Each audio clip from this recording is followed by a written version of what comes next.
નમસ્તે વિદ્યાર્થી મિત્રો, કેમ છો? મજામાં છો ને બધા? આજે આપણે ધોરણ 11 કેમિસ્ટ્રીની અંદર ચેપ્ટર નંબર 4 રાસાયણિક બંધન અને આણ્વીય રચના, એની અંદર વિવિધ જે અણુઓ હોય અથવા વિવિધ આયનો હોય એનું સંકરણ કેવી રીતે નક્કી કરવું એના વિશે આપણે વાત કરશું. આજે ટોપિક છે એ ટેક્સ્ટબુકની બહારનો ટોપિક છે, પણ આપણા માટે ખૂબ અગત્યનો ટોપિક છે. એટલે પહેલાં સંકરણ કેવી રીતે નક્કી થાય એની આપણે વાત કરી લઈશું. આ આપણા ચેપ્ટરનો 12મો વિડીયો ગણશું. ઓકે, ચાલો. તો સંકરણ નક્કી કરવા માટે આપણે શું કરશું? અત્યારે આપણે અકાર્બનિક સંયોજનની અંદર સંકરણ કેવી રીતે નક્કી કરી શકાય એની આપણે વાત કરવાની છે. તો નોટ અને પેન સાથે લઈને બેસી જાઓ, ગોઠવાઈ જાઓ, સાથે સાથે લખતા જાઓ. ઓકે, નોટ મારતા જજો અને જરૂર લાગે ને આ વિડીયો પોઝ કરી અને મને ઊભો રાખી દેજો. ક્લિયર? એ તો તમારા હાથમાં જ છે. અત્યારે તો ક્લાસમાં તમારે મને ઊભો રાખવો હોય તો ઘણા બધા પ્રયત્નો કરવા પડે, હાથ ઊંચો કરવો પડે, અવાજ આપવો પડે. અહીંયા તમારા હાથમાં છે. તમારે જ્યારે મને ઊભો રાખવો હોય ત્યારે મને ઊભો રાખી શકો છો, બરાબર? અને રાત્રે 11:30 મને ચાલુ કરવું હોય તમે ચાલુ કરી શકો વિડીયો. ઓકે, તમને રાત્રે 11:30 એમ થાય ભણવું છે, કેમિસ્ટ્રી ભણવું છે, તો મને ઉઠાડી શકો, હાલો સર કેમિસ્ટ્રી ભણીએ. Okay, ready? ચાલો. તો આપણે સંકરણ નક્કી કરવું છે. તો સંકરણ કેમ નક્કી કરશું? તો સંકરણ નક્કી કરવા માટે આપણે એક આ વસ્તુ ધ્યાનમાં રાખશું. Hybridisation H. Hybridisation H is equal two 1/2 V plus M plus A minus C. આ એક ફોર્મ્યુલાનો આપણે ઉપયોગ કરશું. આ જે ફોર્મ્યુલા છે એ ફોર્મ્યુલામાં જ્યાં V ઇઝ ઇક્વલ ટુ શું? તો V ઇઝ ઇક્વલ ટુ સંયોજકતા કક્ષામાં રહેલા ઇલેક્ટ્રોનની સંખ્યા. સંયોજકતા કક્ષામાં રહેલ ઇલેક્ટ્રોનની સંખ્યા. રેડી? સંયોજકતા valence electron, V for valence electron, M for સંયોજનની અંદર જે એકલ અણુ છે એની સંખ્યા. મોનોવેલેન્ટ કેવા ગણવાના? મોનોવેલેન્ટ, કે જેની સંયોજકતા એક હોય ને એવા ઘટકોની સંખ્યા ગણવાની. ડાયવેલેન્ટ વાળા નહીં ગણવાના. હાઇડ્રોજન ગણશું, બરાબર? રેડી? ક્લોરીન ગણશું, ફ્લોરીન ગણશું, OH ગણશું. આવા જે મોનોવેલેન્ટ હોય ને એ ગણશું. પણ એવા કે જે બે બંધથી જોડાઈ શકે, દાખલા તરીકે ઓક્સિજન છે, તો એની સંખ્યા નહીં ગણીએ. રેડી? તો એકલ મોનોવેલેન્ટ સંયોજન હોય એની સંખ્યા ગણી લેવાની. એ એટલે એનાયન ઉપરનો ચાર્જ, યાની ઋણ વીજભાર. જો આપણને આપેલો જે આયન છે તો આયન ઉપર જે ઋણ વીજભાર હોય એટલો પ્લસ કરવાનો. અને C એટલે કેટાયન ઉપરનો ચાર્જ, યાની ધન વીજભાર. તો જો આપણને કોઈ પણ આયન આપ્યો હોય ને એના ઉપર પોઝિટિવ ચાર્જ હોય તો એનો જે પોઝિટિવ ચાર્જ છે ને એ આપણે શું કરશું? ત્યાંથી દૂર કરશું. ઓકે, એટલે આટલી વસ્તુ આપણે ધ્યાનમાં રાખશું. તો હાઇબ્રિડાઇઝેશન નક્કી કરવું હોય તો આ હાઇબ્રિડાઇઝેશન આપણે આ રીતે નક્કી કરી શકીએ. H ફોર હાઇબ્રિડાઇઝેશન, આ રીતે. ક્લિયર? ઓકે, હવે આજે આપણને મળે છે એના ઉપરથી H ની કિંમત કંઈક મળશે. એટલે આના પરથી આપણે H ની કિંમત મેળવવાની. તો આ H ની કિંમત અને સામે આપણને મળશે સંકરણ. જો અહીં H ની કિંમત 2 મળે ને તો sp હાઇબ્રિડાઇઝેશન, H ની કિંમત 3 મળે તો sp2 હાઇબ્રિડાઇઝેશન, આની કિંમત 4 મળે તો sp3 હાઇબ્રિડાઇઝેશન, જો આની કિંમત 5 મળે તો sp3 ડિહાઇબ્રિડાઇઝેશન, જો આની કિંમત 6 મળે તો sp3d2 અથવા d2 sp3 હાઇબ્રિડાઇઝેશન, જો આની કિંમત 7 મળે તો sp3d3 હાઇબ્રિડાઇઝેશન. આ રીતનું હાઇબ્રિડાઇઝેશન હોય. ઓકે, આ સંકરણ. આ સંકરણ એટલે શું? તો એના વિશે સવિસ્તાર તો આપણે ભણવાનું જ છે, પણ પહેલા તમે આટલું જે છે એ ધ્યાનમાં રાખો. આ sp હાઇબ્રિડાઇઝેશન હોય તો એમાં અણુનો આકાર રેખીય હોય. કારણ કે S અને P એટલે બે ઘટકોને આપણે એકબીજા સાથે ગોઠવવાના છે. બે ઘટકોને આપણે એકબીજાની સાથે ગોઠવીએ એટલે આમ ગોઠવી શકીએ, એકબીજાથી મહત્તમ અંતરે. તો sp હાઇબ્રિડાઇઝેશન જ્યાં હશે ને ત્યાં અણુનો આકાર કેવો હશે? આવો લિનિયર. ઓકે, sp2 હાઇબ્રિડાઇઝેશનની વાત કરીએ તો sp2 હાઇબ્રિડાઇઝેશન એક S અને બે P કક્ષકોના સંમિશ્રણથી બને. એટલે કુલ એટલે કુલ 3ના સંમિશ્રણથી બને, અને જો આવી રીતે 3ના સંમિશ્રણથી બને તો એનો આકાર કેવો હશે? આવો સમતલીય ત્રિકોણ. ઓકે, તો 1, 2 અને 3ના સંમિશ્રણથી બન્યા, એકબીજાથી મહત્તમ અંતરે 120, 120, 120. તો અહીં જે આકાર આપણને જોવા મળશે સમતલીય ત્રિકોણ.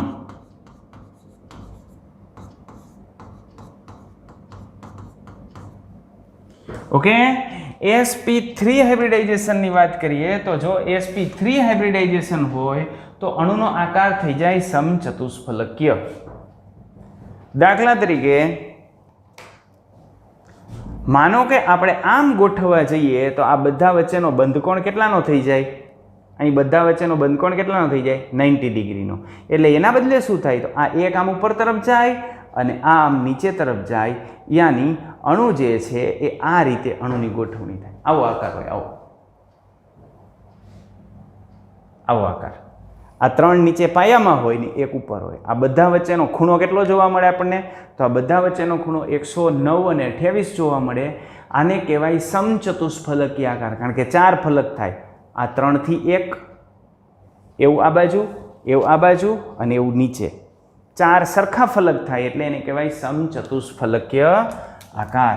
તો આ જે આપણને આકાર મળે છે એ આકાર હશે સમચતુષ્ફલકીય.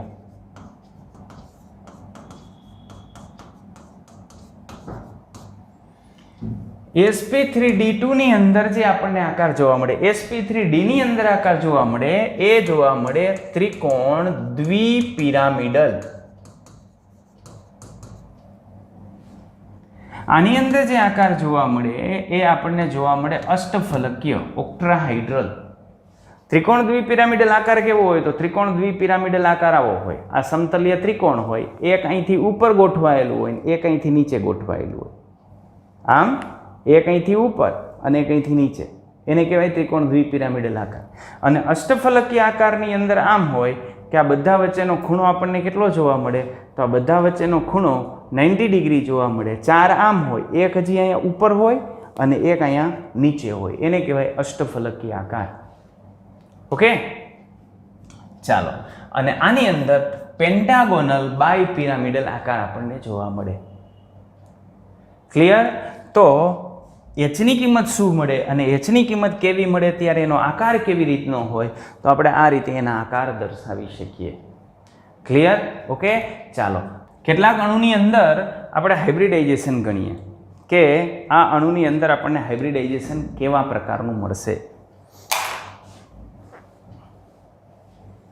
તો સૌ પ્રથમ હું વાત કરું છું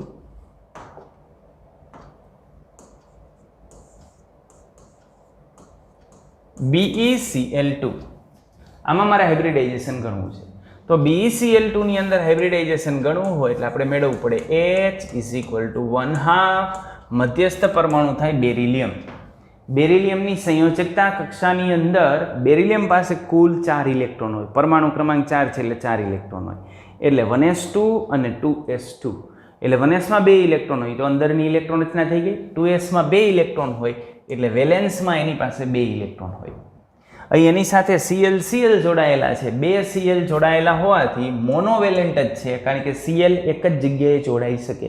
એક જગ્યાએ જોડાઈ શકે એવા 2 છે એટલે મોનોવેલેન્ટની સંખ્યા થશે 2.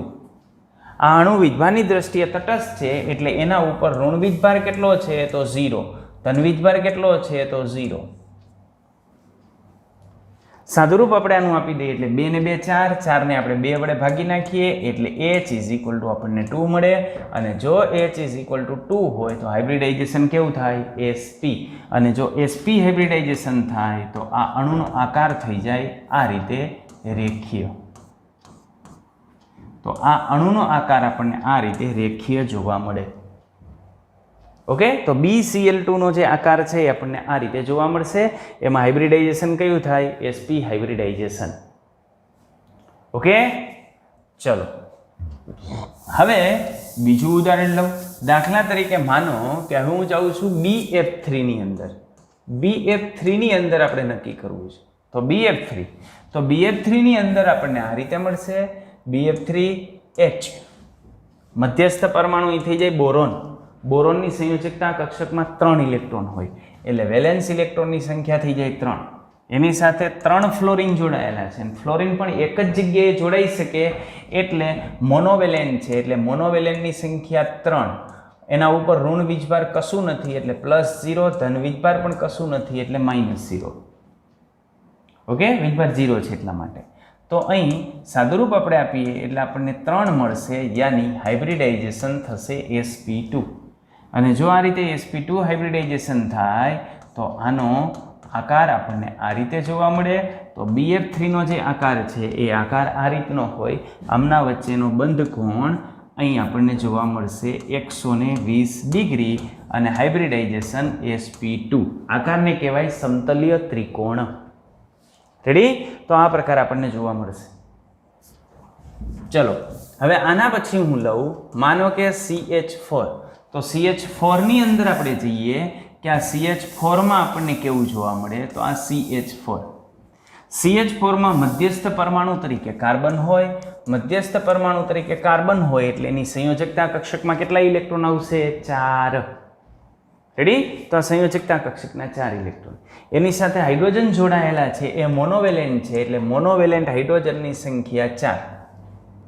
ધન વીજભાર પણ નથી, ઋણ વીજભાર પણ નથી એટલે +0 -0. આનું સાદુરૂપ આપશું એટલે આપણને મળશે 4. અને જો H ની કિંમત 4 મળે તો હાઇબ્રિડાઇઝેશન કયું હોય એનું? sp3. તો હાઇબ્રિડાઇઝેશન થઈ ગયું એનું sp3. sp3 હાઇબ્રિડાઇઝેશનમાં આ જે કાર્બન છે એ કાર્બન સાથે 4 હાઇડ્રોજન VSEPR સિદ્ધાંત મુજબ એકબીજાથી શક્ય એટલા દૂર ગોઠવાય. અને એકબીજાથી શક્ય એટલા દૂર ગોઠવાય એટલે આવો આકાર આપણને જોવા મળે, જેને આપણે સમચતુષ્ફલકીય આકાર કહીએ છીએ. અને આમના વચ્ચેનો બંધ કોણ 109.5 ડિગ્રીનો આપણને જોવા મળશે. ઓકે, તો આ CH4 અણુની અંદર આપણે વાત કરી. ચલો એના પછી આપણે એમોનિયાની વાત કરીએ. NH3 એમોનિયાનું સંકરણ આપણે નક્કી કરવું છે. તો H = 1/2 વેલેન્શિયલ ઇલેક્ટ્રોન એટલે નાઇટ્રોજનની સંયોજકતા કક્ષકમાં 5 ઇલેક્ટ્રોન હોય. એની સાથે મોનોવેલેન્ટ 3 હાઇડ્રોજન જોડાયેલા છે. વીજભાર કશું નથી એટલે +0 અને -0. 5 ને 3 8/2 કરશું એટલે 4 આવશે. હાઇબ્રિડાઇઝેશન થઈ જશે sp3.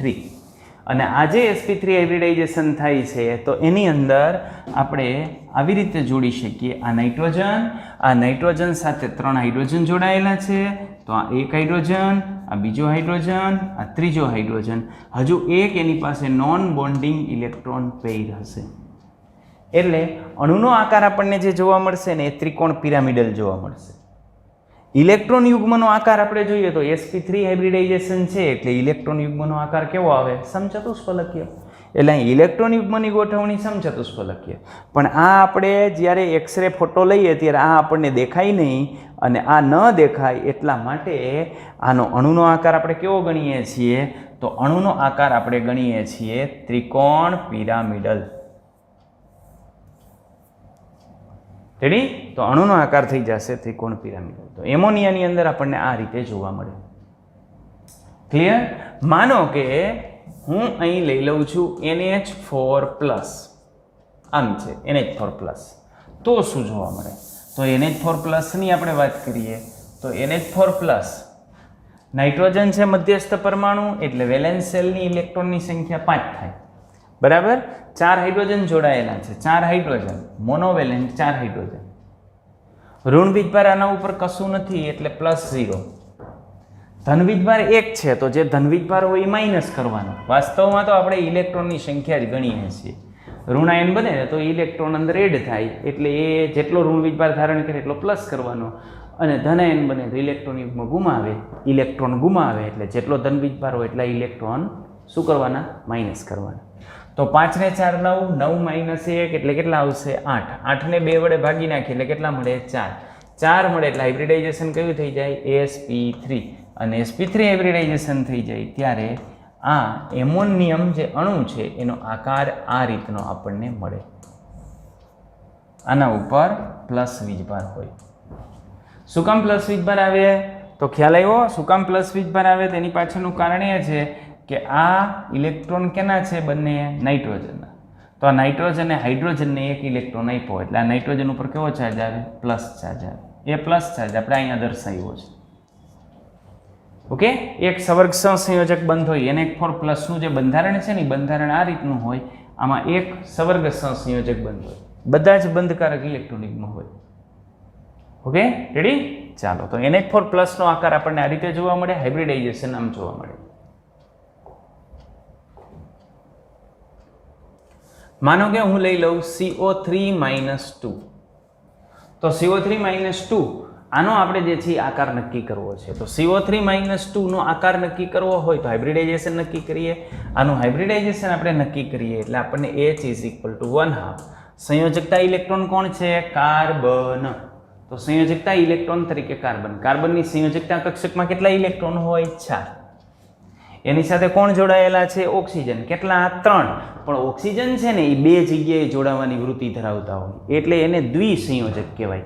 અને આવા દ્વિસંયોજક હોય આપણે ધ્યાનમાં લેતા નથી કારણ કે આપણું સૂત્ર છે V+M. M એટલે મોનોવેલેન્ટ જ ધ્યાનમાં લેવાના. તો મોનોવેલેન્ટ આની સાથે કેટલા જોડાયેલા છે એક પણ નહીં એટલે 0.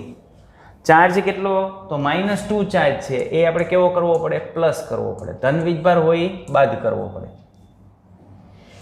સાદુરૂપ આપી એટલે 4 ને 2 6 6/2 આપણે કરીએ એટલે આપણને 3 મળે. અને જો H ની કિંમત 3 મળે તો હાઇબ્રિડાઇઝેશન કેવું થાય sp2. અને sp2 હાઇબ્રિડાઇઝેશન થાય એટલે અણુનો આકાર કેવો થઈ જાય સમતલ્ય ત્રિકોણ. અહીંયા માઇનસ આવે અહીંયા માઇનસ આવે.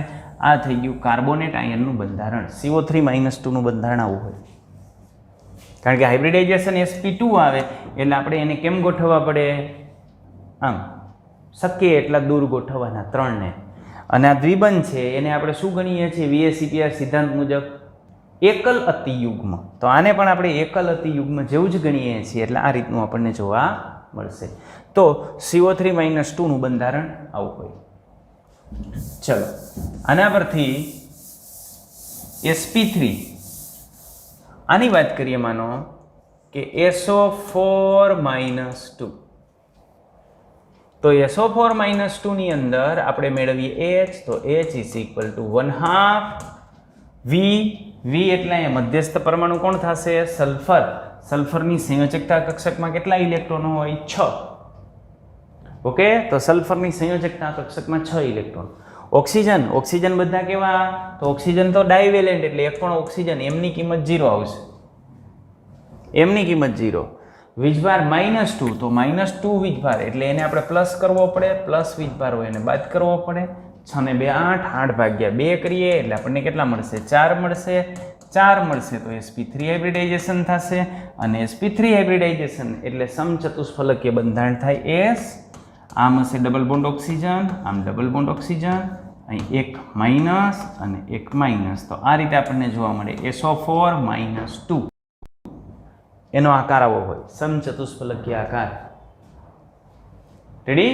અને હાઇબ્રિડાઇઝેશન કયું હોય એની અંદર sp3 હાઇબ્રિડાઇઝેશન. ક્લિયર. ચાલો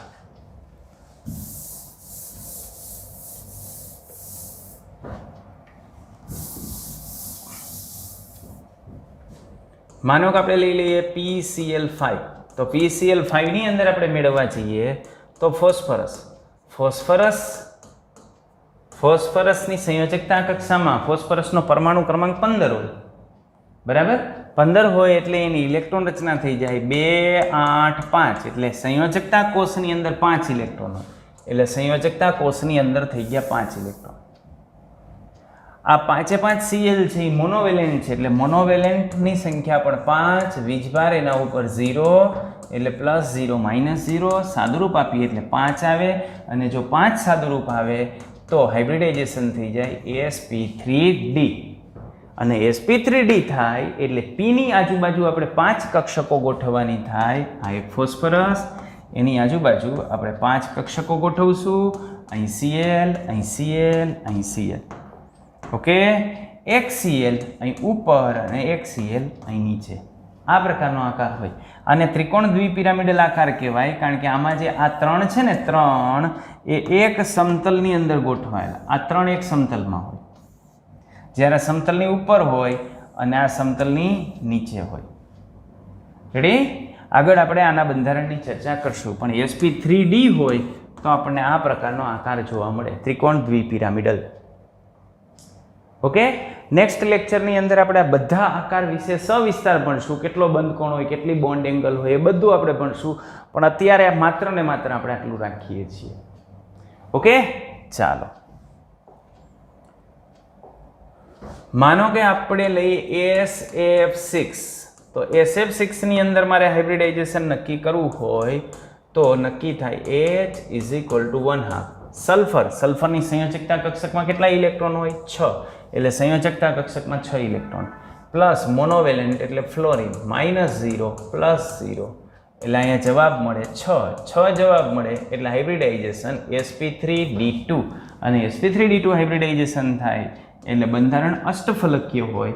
અહીંયા આપણે 6 ફ્લોરિન ગોઠવશું, એક ફ્લોરિન, આ બીજો ફ્લોરિન, આ ત્રીજો ફ્લોરિન, આ ચોથો ફ્લોરિન. આ જે 4 ફ્લોરિન છે એ 4 ફ્લોરિન એક સમતલમાં ગોઠવાયેલા હોય. આ ચારે 4 એક સમતલમાં ગોઠવાયેલા, એક અહીં ઉપર હોય અને એક નીચે હોય, આમ હોય બંધારણ. તો આને કહેવાય અષ્ટફલકીય આકાર. આ આકારની પણ આપણે ચર્ચા કરશું. ઓકે, તો આ રીતે આપણે હાઇબ્રિડાઇઝેશન નક્કી કરી શકીએ. તો અકાર્બનિક સંયોજનની અંદર હાઇબ્રિડાઇઝેશન નક્કી કરવા માટે આપણે આ ફોર્મ્યુલા ધ્યાનમાં રાખશું. રેડી? તો આની અંદર જેટલી મેક્સિમમ પ્રેક્ટિસ કરશો એટલો તમને વધારે બેનિફિટ મળશે. ચાલો, હું કેટલાક જે છે અણુ લખું છું, એ તમારે હોમવર્કની અંદર એના આકાર નક્કી કરવાના છે. એ LCl3 BF4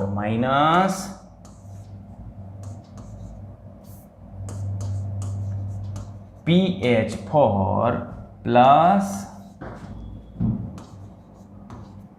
H2SO4. આ H2SO4 એટલે SO4 -2 આપણે જે જોયું હતું ને એવો જ આકાર આવે. માઇનસ વીજભાર નીકળી ગયો, એની જગ્યાએ 2 મોનોવેલેન્ટ હાઇડ્રોજન આવી ગયા. રેડી? ચાલો, ત્રીજું ક્યાંય ગયું? હવે ત્રીજું લખી નાખો. ત્રીજું H3BO3. આમાં મધ્યસ્થ પરમાણુ તરીકે B આવશે.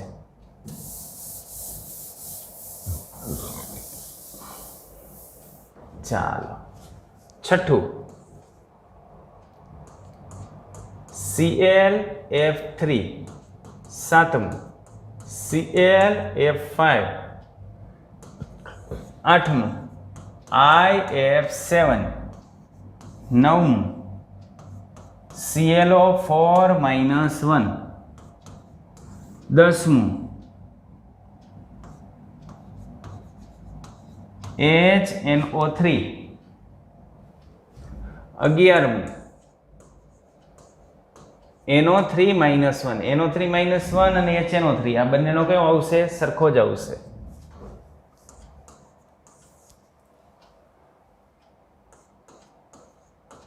PO4 -3.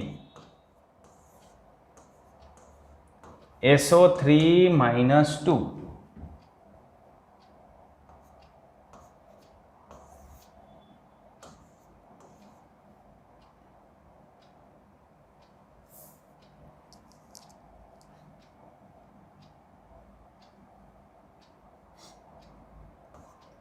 CCl4 અને 15મું PF3. ઓકે, આટલાના હાઇબ્રિડાઇઝેશન નક્કી કરી નાખજો. Okay, ready? કરી દઉં? આ બેમાંથી એક કરી દઉં? ત્રીજો કરીએ. ચાલો, H3BO3. તો H3BO3 કેવી રીતે થાય? H3BO3. તો ત્રીજો જે H3BO3 છે એ H3BO3 આપણે આ રીતે લખી શકીએ, H3BO3. આમાં મધ્યસ્થ પરમાણુ B હોય. મધ્યસ્થ પરમાણુ B હોય એટલે બોરોનની સંયોજકતા કક્ષકમાં કેટલા ઇલેક્ટ્રોન હોય? 3. આ ઓક્સિજન તો ડાયવેલેન્ટ છે એટલે નહીં ગણવાના. આ હાઇડ્રોજન મોનોવેલેન્ટ છે એટલે હાઇડ્રોજન આપણે ગણશું. હાઇડ્રોજન કેટલા ગણશું? 3. -0 અને +0 એટલે અહીંયા આપણને જવાબ મળશે 3. એટલે હાઇબ્રિડાઇઝેશન થાય sp2. sp2 હાઇબ્રિડાઇઝેશન થાય તો મધ્યસ્થ પરમાણુ તરીકે બોરોન હોય. ઓકે, હવે sp2 હાઇબ્રિડાઇઝેશનની અંદર આકાર આવો આવે, તો આવો આપણે આકાર ગોઠવીએ તો એમાં 3 ઓક્સિજન ગોઠવવાના છે અને 3 હાઇડ્રોજન ગોઠવવાના છે. તો જો અહીંયા ત્રણેય જગ્યાએ હું હાઇડ્રોજન ગોઠવી દઉં તો ઓક્સિજન બાકી રહી જાય, એટલે આમ ગોઠવશું OH એટલે ઓક્સિજનની પણ 2 સંયોજકતા પૂરી થઈ જાય અને હાઇડ્રોજનની 1 સંયોજકતા પૂરી થઈ જાય, એટલે આનું બંધારણ આમ હોય. આને કહેવાય બોરિક એસિડ H3BO3.